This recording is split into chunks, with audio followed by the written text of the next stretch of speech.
Hey everybody, I'm Erin and this is Waiting Moose. I am here today to talk to you about my favorite audiobooks. I listen to a lot of audiobooks thanks to my commute and my desire to not get motion sickness. I compiled a list of my 5 favorite fiction and my 5 favorite non-fiction audiobooks. To be fair, I don't listen to a lot of non-fiction. I find that if it's exceptionally dry, it will put me to sleep. I mean, a lot of the non-fiction has that habit. I'm going to start out with my non-fiction picks. I have mostly older stuff, some newer, but mostly older. Let's get started with Assassin's Apprentice by Robin Hobb. This is the first in the Assassin's trilogy, and it gets high ratings really across the board on Goodreads. I listened to Assassin's Apprentice. I haven't listened to the other 2 yet, but I thought it was just fantastic. It's a high fantasy story. The king's bastard son is being trained as an assassin to get him out of the way, out of the castle and away from the real legitimate sons. It's interesting, right? So it's not a good life for him, but he is trained to be an assassin. Next, I picked The Hitchhiker's Guide to the Galaxy by Douglas Adams. When it comes to audiobooks, this is just exceptionally well done. It's short, disappointingly, but that is the first book in the series of Hitchhiker's Guide books. I thought it was really well done. They do the voices really well. It's The Hitchhiker's Guide to the Galaxy in an audiobook. If you get a chance and you're a fan, I would absolutely listen to that. Next, I have Ready Player One by Ernest Cline. I loved this book. I am a gamer on my own. I play board games as well as I was a World of Warcraft player. Not really a raider, but I was part of a guild and I did all that fun stuff. And I thought this book was just extremely well done.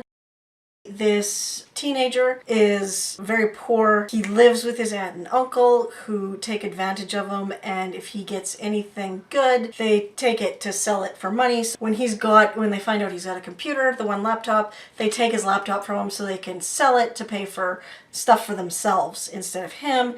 But he needs the computer to go to school. He's got backup computers and he's got a hiding place where he goes, but he quickly gets involved in this video game contest. The inventor of this MMO RPG, massively multiplayer online role-playing game, I sound so sure of that. This massive game online has died, and he put an Easter egg in the game that if anyone can find this Easter egg, whoever finds this Easter egg actually inherits the company. So it's kind of a Charlie and the Chocolate Factory type of thing. There's a company that really wants to win this, so they've got people that they're paying to play the game all the time, 24/7, sharing tips and secrets and everything. So it's really expected that this company is going to win. This boy goes up against them. Wade Watts is his name. So Wade goes up against them, and he loves playing the game, and he starts trying to win this prize. There's what you would expect. He befriends some people, but he never knows fully who he can trust in the people he befriends.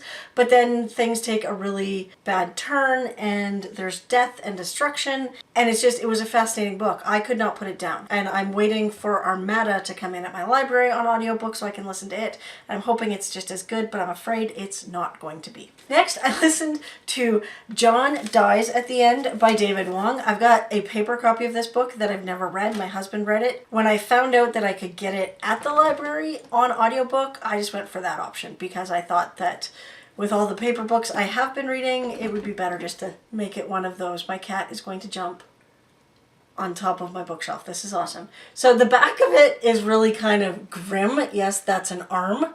That arm is connected to that hand. John Dies at the End. It's a bit of a supernatural, well, really, this is the best way to put it. David Wong is like a mashup of Douglas Adams and Stephen King.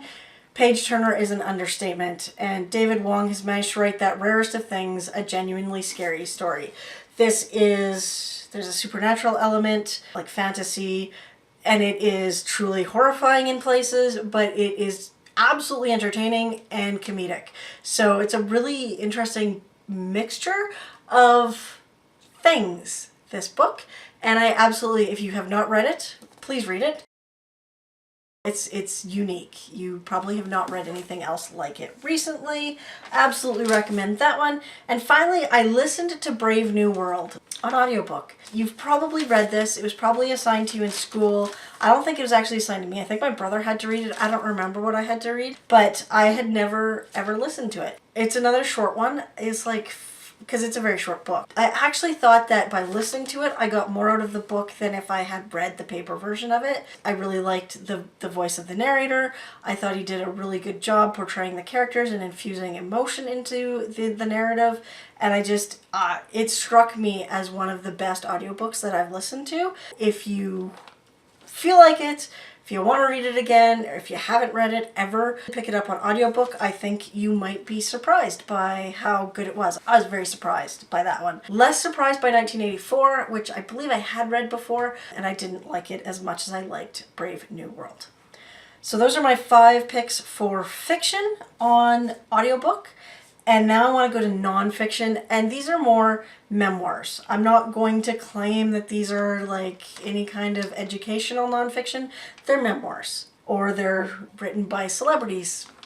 That's what they are. Kind of embarrassed by that. The first one, my favorite, is by Felicia Day, and it's You're Never Weird on the Internet, mostly. And I believe that's the title of it. It's read by Felicia Day. I'm a huge fan of Felicia Day's. If you're watching this, Felicia, hi! Okay, so You're Never Weird on the Internet. Listened to it, loved it, thought it was just great.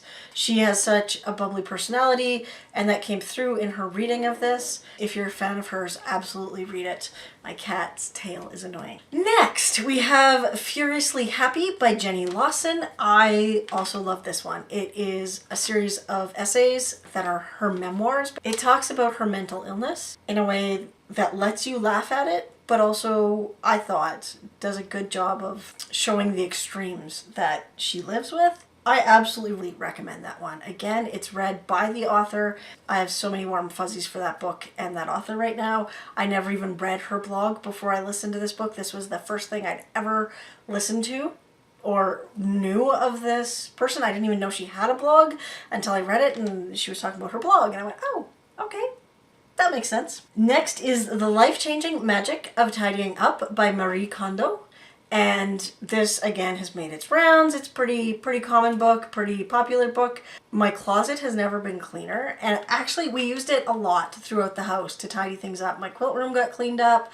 My bedroom got cleaned up. My bathroom, and like there's so much cleaning that happened thanks to that. And my closets, it's just amazing how much crap I got rid of. And let me tell you, there was a lot of crap that I needed to get rid of.